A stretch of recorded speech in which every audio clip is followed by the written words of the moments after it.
सरकार से हमारी मांग है कि जो आपने पुरानी पेंशन खत्म कर दी है उसको लागू करिए। सरकार राजतंत्र की सरकार है, अपने लिए सुख सुविधा जुटा रही है। ओल्ड पेंशन स्कीम में लाया जाए, जैसे कि भेदभाव नहीं हो, ओल्ड वाले कर्मचारी और न्यू कर्मचारी में कोई तरह की भेदभाव नहीं हो और सबको समान रूप से पेंशन मिले। न्यू पेंशन आई है वो पेंशन के रूप में भेदभाव करती है कर्मचारी के साथ। हम मोदी सरकार से आग्रह करते हैं इस पर गंभीरता से विचार करें और ओपीएस को वो लागू करें। डाकिया जितना तन मन धन हर मौसम में, बरसात हो धूप हो, किसी भी तरह के मौसम में डाकिया बहुत शालीनता से और बहुत गंभीरता से लोगों को सेवा अपना प्रदान कर रहे हैं। सरकार के 100 में 110% मंशा है कि हम किसी तरह प्राइवेटीकरण हो और 4-5 पूंजीपतियों के हाथ में सरकार को दे दें। मैं दिल्ली के जंतर मंतर की तस्वीर दिखा रहा हूं, आप ये देख सकते हैं, साफ साफ उसमें नज़र आ रहा है जिस तरह से भारतीय जो अखिल भारतीय डाक परिसंघ के जो एम्प्लॉई लोग हैं यहाँ पे आकर धरना प्रदर्शन कर रहे हैं। मैं इनसे जानने की कोशिश करूंगा। सर, आप अपना परिचय दीजिए। मेरा नाम कुंदन कुमार सिन्हा, बिहार सर्किल सेक्रेटरी पटना से आया हूँ और मैं 24 सूत्री मांग के लिए सरकार से, जो सरकार दमनात्मक नीति अपना रही है उसके विरोध में प्रोटेस्ट करने आया हूँ। डाक संबंधित लेकर आप लोग एम्प्लॉई आए हुए हैं, आप लोगों की सरकार से क्या है मांग?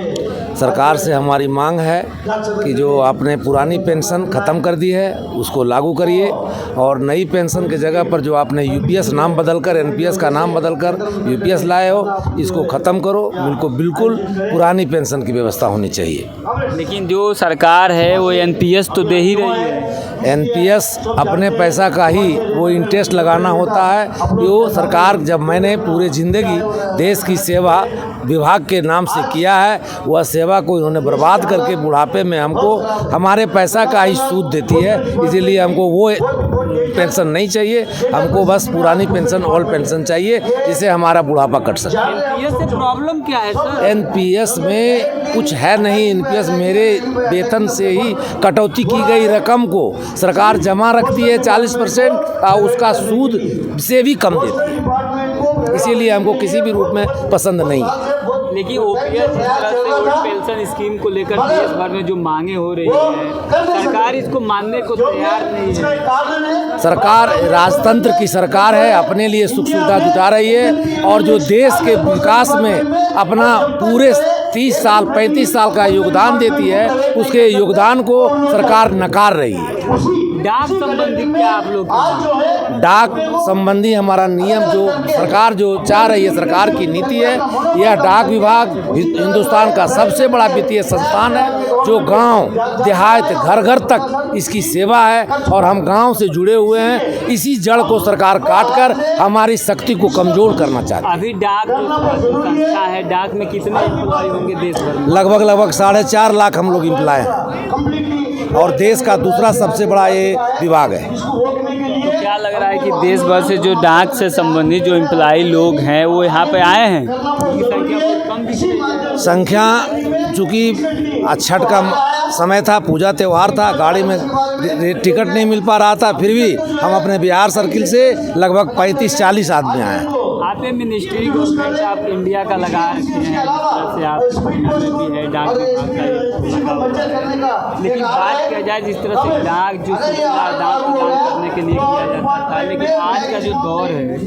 टेक्निकल और मोदी जी जो है जो डिजिटल इंडिया बनाना चाहते हैं, तो उसमें डाक का क्या रोल होता है? डाक सेवा जन सेवा है, चाहे डिजिटल माध्यम से हो उसके लिए भी हम लोग तैयार हैं या जिससे होता था, दोनों रूप से हम लोग सशक्त और हर परिस्थिति में काम करने के लिए तैयार हैं, लेकिन सरकार इसके लिए तैयार हो। चलिए, और लोग हैं, मैं इनसे जानने की कोशिश करूंगा क्या कहेंगे। जिस तरह से एक एम्प्लॉय अपने जीवन का क्रीम समय दे देता है, उसके बाद उसको ओपीएस को लेकर, ओल्ड पेंशन स्कीम को लेकर तमाम जो सरकार है वो नाकाकाही कर रही है, कैसे देखते हैं आप? कर्मचारी अपने जीवन में अपने मूल वेतन का 10% गवर्नमेंट के यहाँ जमा करती है और गवर्नमेंट उसके 10% जमा करते हैं। रिटायरमेंट के टाइम में जो जमा होती है रकम उसकी 60% तो वापस दे देती है।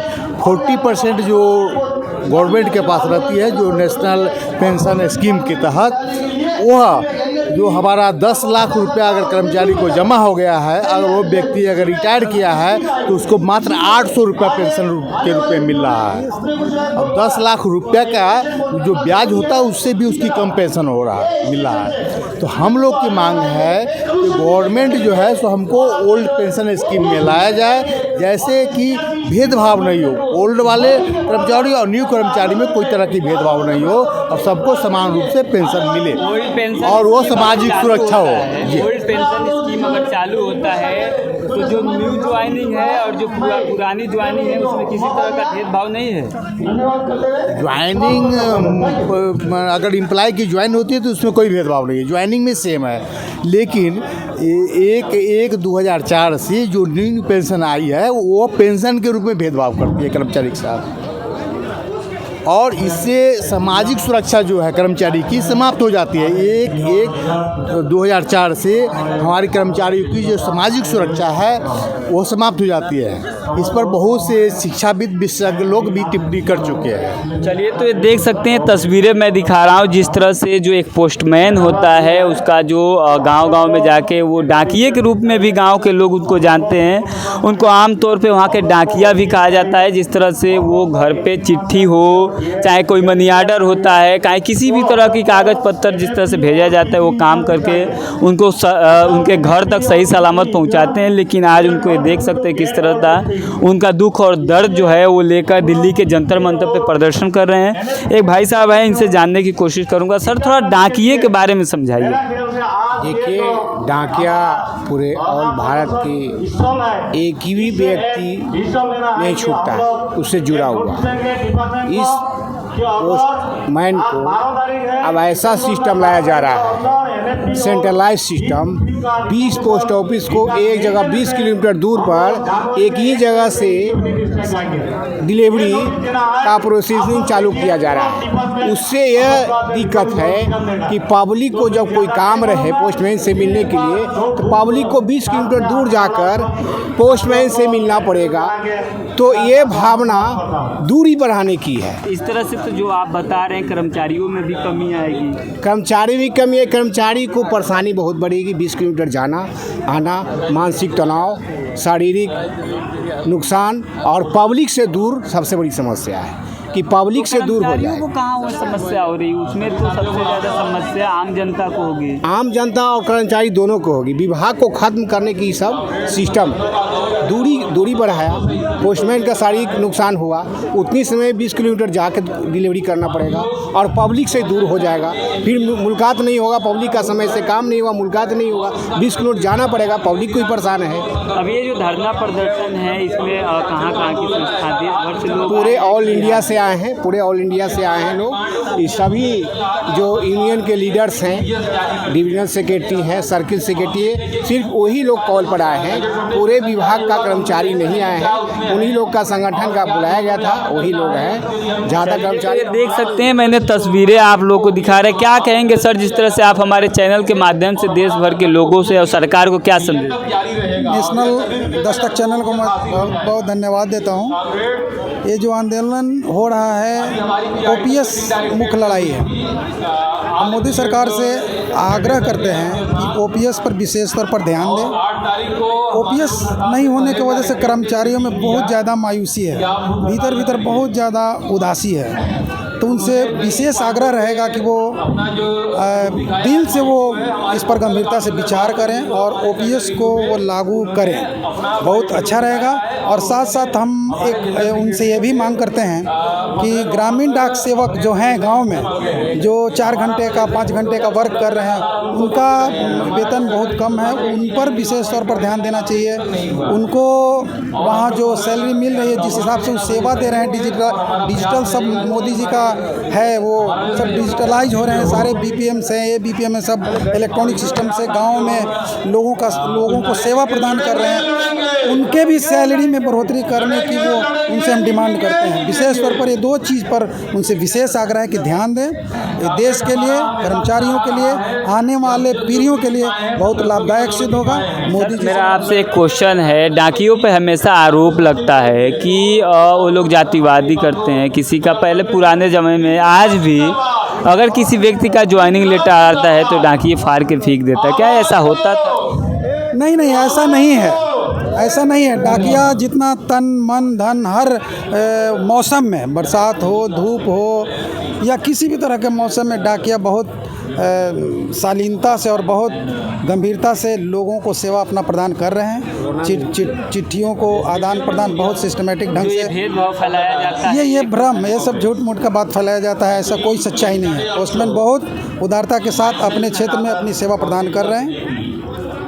चलिए, क्या कहेंगे जिस तरह से एक भ्रम है डाकियों को लेकर कि वो लोग भेदभाव करते हैं, किसी का कोई कागज़ पत्र आता है तो उनमें जातिवाद चीज़ें नज़र आती हैं, वो लोग फाड़ के बिक देते हैं और भी तमाम उनके साथ घटनाएं करते हैं। ये ऐसा बात नहीं है, ये झूठों का अफवाह है। जिस तरह से सरकार हमारी झूठा है, अफवाह फैलाती है, आप लोग भी सच्चाई के साथ अगर रहेंगे तब हमारा कर्मचारी का, किसान का, बेरोजगारी का समस्या समाधान हो सकता है। और किसी तरह की ये नहीं है किसी का चिट्ठी फाड़ देना, ये हम लोग का सेवा परसेप्शन बनाया गया है ग्राउंड लेवल पर, आप लोग को भी सुनने ना वैसा बात नहीं है। न किसी का चिट्ठी फाड़ा जाता है, न किसी का एडमिट कार्ड फाड़ा जाता है, न किसी का आधार कार्ड है। हम लोग जन जन का सेवा करने हैं, जन सेवक हैं और हम लोग साथी लिए हुए हैं कि हम लोग कर्म करेंगे, एकदम 100% सही काम करते हैं। अभी आप लोग की सैलरी कितनी है? सैलरी जो केंद्रीय कर्मचारी का है वो केंद्रीय कर्मचारी का है, 38,000, 35,000, 40,000 जो जैसा है वैसा है। और GDS का 12,000 है, जो कि 8 घंटा काम। डाक विभाग का 62% वही काम करता है और उसी पर निर्भर है, लेकिन उसी का बदहाल है। 12,000 रुपये ग्रामीण डाक सेवक को 12,000 है। यही सब लड़ाई है। NPS ला दिया है, यूनियन को अटल बिहारी में तोड़ा जा रहा है। जैसे कि P3 PA का जो यूनियन था पूरे देश भर में, उसको मान्यता को रद्द कर